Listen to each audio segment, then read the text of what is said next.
La violencia empañó el inicio de año en Brasil. Al menos 60 muertos dejó un motín en una cárcel de Manaus. Una pelea entre dos bandas rivales derivó en una masacre. El sangriento episodio se registró cuando sectores en el país le pedían al gobierno de Michel Temer medidas concretas para enfrentar el hacinamiento en las prisiones. Hoy hay una cacería para detener a todos los encarcelados que lograron huir y en este momento pues tienen que enfrentar ahora a la justicia por estos delitos.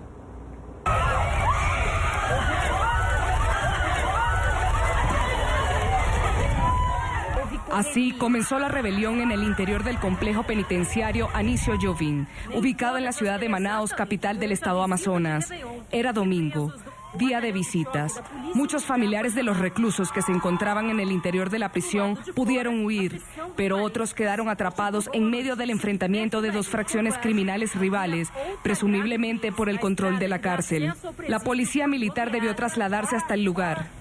La violencia cesó casi 18 horas después, luego de una negociación que emprendieron representantes de la Orden de Abogados de Brasil con los líderes de las bandas. La organización informó que llegaron a un acuerdo.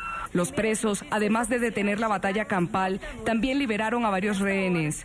Se desconoce el número de personas que tenían en su poder y si estos eran reos o familiares de los presos. Hubo muertos, la situación se salió de control. Hay unos cuerpos que fueron retirados. Hubo además fugas, pero no sabemos todavía cuántas. El balance de esta violenta lucha es evidente. Decenas de cuerpos apilados, algunos descuartizados y quemados, otros decapitados.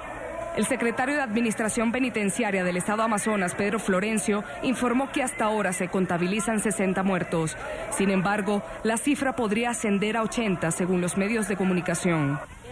Entre tanto, a las afueras del penal, los familiares aguardaban con zozobra información de sus seres queridos. Desesperadas, intentaron incluso forzar una de las puertas de acceso a la prisión. Denuncian que las autoridades no les han dado respuesta. Solo queremos saber qué pasó con mi hijo, solo eso. Mira, hay un casquillo de bala. Se trata de la mayor masacre del sistema de prisiones que se ha registrado en el estado brasileño de Amazonas en la historia reciente. Y para hablar de esta masacre está con nosotros Darío Pignotti, corresponsal de la agencia de noticias italiana ANSA y colaborador del diario francés Le Monde Diplomatique. Señor, bienvenido a la tarde. Es un gusto saludarlo. Un gusto saludarla, buena tarde. Se habla de que la masacre fue incluso más sanguinaria para algunos que todas las ejecuciones que ha cometido el Estado Islámico y lo grave sería que están al interior de un centro penitenciario. ¿Fue de esa magnitud? Fue de esa magnitud, por cierto, se trata de la masacre penitenciaria más grave en lo que va del siglo, en un país donde son habituales estos episodios de violencia. Tengamos presente que solo el año pasado más de 60 presos fueron ejecutados en varias matanzas de este tipo que ponen a Brasil en la mira de los organismos internacionales de derechos humanos, tanto como Amnistía Internacional y propias Naciones Unidas, que hoy divulgaron comunicados repudiando lo ocurrido, denunciando al gobierno brasileño por ser inoperante y hasta en algunos casos las autoridades locales cómplices de lo que ocurre y advirtiendo de lo que puede ocurrir en las próximas semanas. Advertencia esta que también fue escuchada hoy por el representante del presidente Michel Temer, el ministro de Justicia Alexandre de Moraes, que viajó hasta la amazónica ciudad de Manaus, capital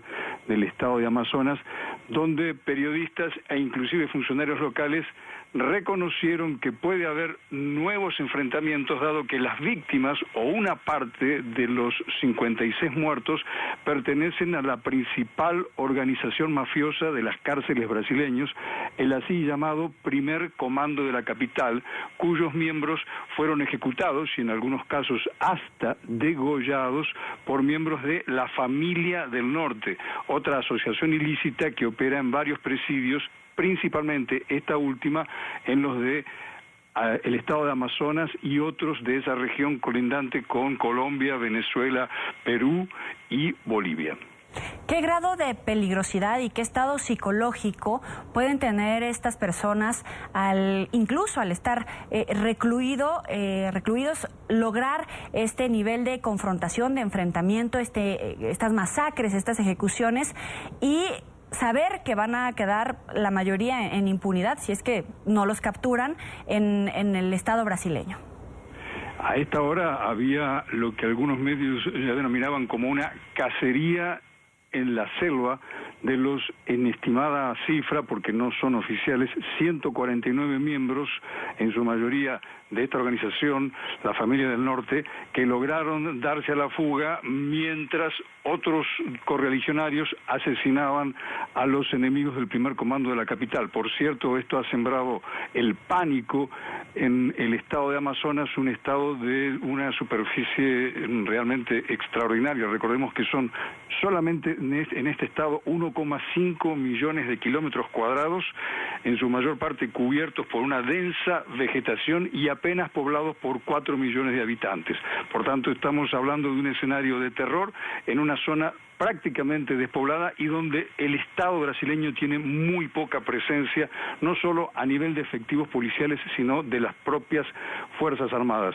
Un escenario que contamina a un país que ya había terminado un año 2016 sacudido por una crisis política, institucional y económica y que a estar por lo que ocurrió en las últimas horas, se ve agravada por este episodio de sangre que, insisto, pudiera ser la chispa de otros levantamientos y enfrentamientos. Tengamos presentes que el cuadro penitenciario en Brasil es sumamente caótico. Estamos hablando de una población de 650.000 detenidos en cárceles que toleran solo unos 150.000 presos.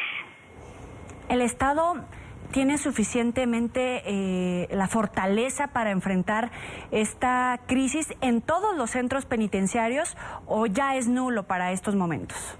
Probablemente no lo tenga. Le cito un caso que tal vez ilustre la situación de las cárceles brasileñas, sobre las cuales hay repetidos memorandos de Naciones Unidas que suele visitarlas anualmente.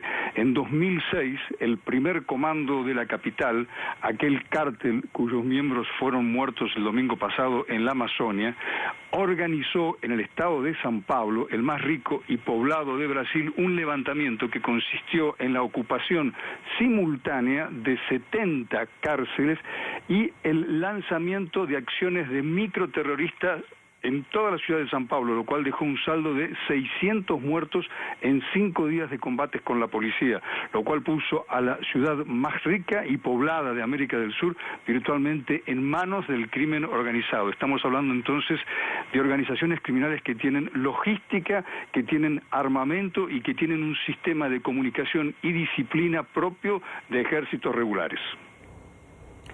Muy bien, y por último le quisiera preguntar, el Estado penitenciario como existe ahora, perdón, la agrupación penitenciaria, todas las leyes para someter a la justicia a los criminales, en este momento, ¿qué reformas se vislumbrarían como necesarias para tratar de reencauzar esta situación? En rigor, lo que está tomando o que está ocupando el centro del debate es la construcción de nuevos presidios, evitar que estos estén con una población carcelaria muy superior a la que toleran y la evaluación de medidas, de penas que permitan evacuar las condenas cuando se trata de penas no muy graves y en las que no haya delitos de sangre fuera de las cárceles. Esto es, evitar que la superpoblación siga creciendo, sumándose a esta a aquellos delincuentes de menor gravedad o que tienen o que hayan cometido su primer delito en su historia delictiva. Le agradecemos a Darío Pignotti, corresponsal de la agencia de noticias italiana ANSA y colaborador del diario francés Le Monde Diplomatique. Gracias por estar con nosotros en la tarde. Buenas tardes.